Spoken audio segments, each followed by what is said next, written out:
UPSC देखिए आप, लेखपाल भर्ती, ये घोटाला हो रहा है कि नहीं हो रहा है?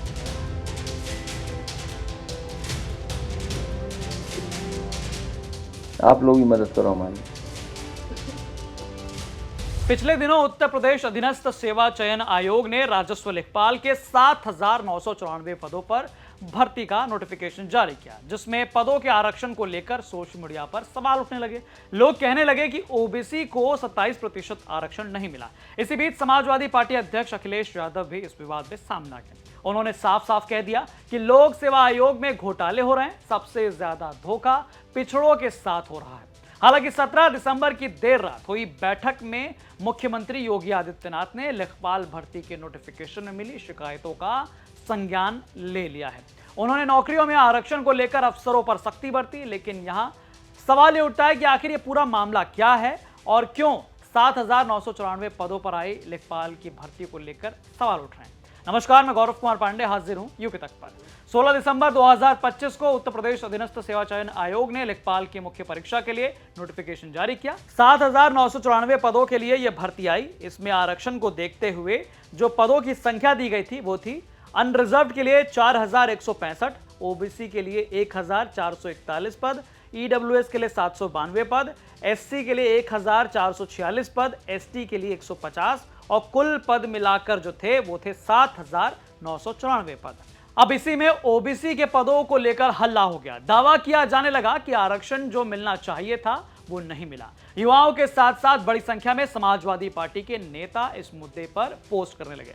सपा सांसद लालजी वर्मा एक्स पर पोस्ट कर लिखते हैं, लेखपाल की नई भर्ती में आरक्षण घोटाला। साथियों, यूपी SSSC ने आज ही लेखपाल के 7,994 पदों के लिए विज्ञापन जारी किया है, जिसका वर्गवार विवरण निम्न: unreserved 4,165, OBC 1,441, EWS 792, SC 1,446, ST 150। कुल पद 7,994 के सापेक्ष 27% आरक्षण के साथ ओबीसी वर्ग को 2,158 पद मिलने थे, लेकिन मिला केवल 1,441 पद, जो कुल पद का मात्र 18% है। ओबीसी के लगभग 717 पदों पर डाका डाल दिया गया। आखिर ओबीसी वर्ग के आरक्षण की लूट कब तक चलेगी? खुद समाजवादी पार्टी के मुखिया अखिलेश यादव भी 18 दिसंबर को प्रेस कॉन्फ्रेंस कर लेखपाल के लिए आई इस भर्ती पर सवाल खड़े करने लगे। बकायदा बीच प्रेस कॉन्फ्रेंस में ग्राफ के जरिए उन्होंने आरक्षण के नियमों का पालन ना होने की बात बताई। लोक सेवा आयोग में जो घोटाले हो रहे हैं, जिसकी आप कल्पना नहीं कर सकते हैं। अभी ऐड निकला है, सबसे ज्यादा पिछड़ों के साथ धोखा हो रहा है। गणित लगाइए कि अगर हमें मिल रहा है जो आरक्षण, कितने होनी चाहिए सीटें ही नहीं मिल रही, उतनी कम कर दी सीटें। सोचिए आप, उसका ग्राफ अभी आपको दिखाएंगे कि कितनी कम कर दी सीटें। यूपीएससी देखिए आप, लेखपाल भर्ती, ये घोटाला हो रहा है कि नहीं हो रहा है?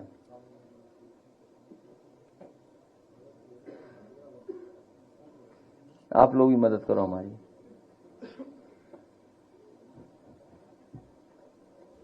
चलिए अब जान लेते हैं लेखपाल की इस भर्ती की तैयारी कराने वाले टीचर्स से कि आखिरकार इस नोटिफिकेशन को लेकर अभ्यर्थियों और शिक्षकों में क्या कुछ जो है बातें चल रही थी। हाल ही में 16 दिसंबर को यूपी SSSC के द्वारा राजस्व लेखपाल के नए 7,994 पदों पर भर्ती का नया विज्ञापन जारी हुआ है, जिसमें ओबीसी के लिए मात्र 1,441 पद आरक्षित किए गए, जबकि तय नियम के हिसाब से 27% के अकॉर्डिंग 2,158 पद होने चाहिए थे।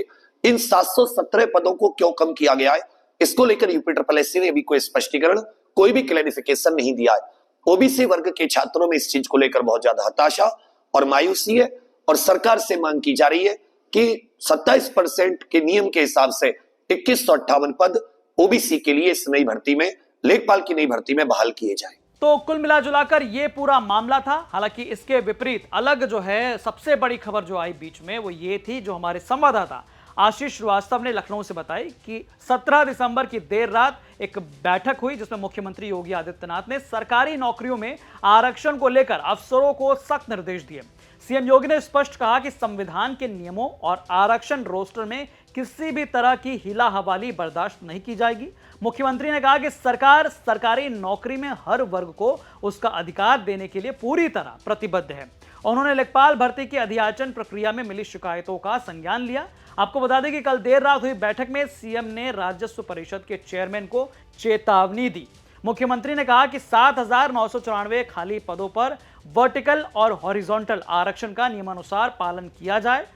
वर्टिकल आरक्षण के तहत 27% अन्य पिछड़ा वर्ग, 21% अनुसूचित जाति और 2% अनुसूचित जनजाति का आरक्षण पूरी तरह लागू किया जाए। साथ ही दिव्यांग, महिला और पूर्व सैनिकों के लिए हॉरिजॉन्टल आरक्षण भी हर हाल में सुनिश्चित करने के उन्होंने निर्देश दे दिए। तो कुल मिलाजुलाकर अभी भी इस भर्ती को लेकर कई और सवालों के जवाब आने बाकी हैं। अभी भी अभ्यर्थी और तमाम तैयारी कराने वाले कोचिंग टीचर्स भी जो हैं वो इसके स्पष्ट जवाब को तलाश रहे हैं। हालांकि आपकी इस रिपोर्ट पर क्या कुछ राय है हमें कमेंट करके जरूर बताएं। बाकी तमाम खबरों के लिए आप देखते रहें यूपी तक। धन्यवाद।